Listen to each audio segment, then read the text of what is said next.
Welcome to Luca is a Billionaire, where the only thing I invest in is your answers.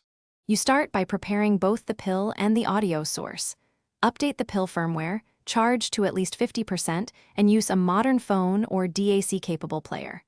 Once done, pick lossless files, FLAC or ALAC, and make sure your player app can output bit-exact streams. If you have a portable DAC, plan to use it. It bypasses phone Bluetooth processing.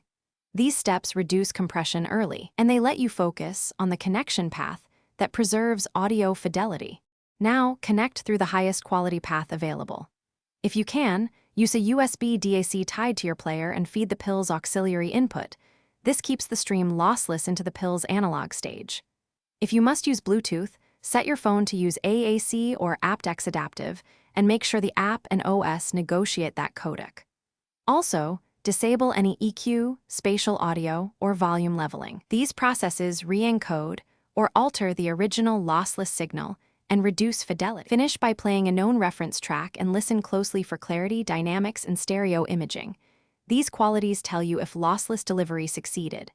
Once done, adjust volume levels on the source. Do not max them, so the pill's internal amp has headroom.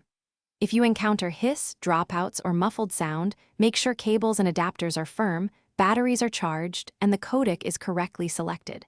If problems persist, reset the pill as a last resort, then reapply the steps above. Thanks for watching and please subscribe. It's the best investment you'll ever make.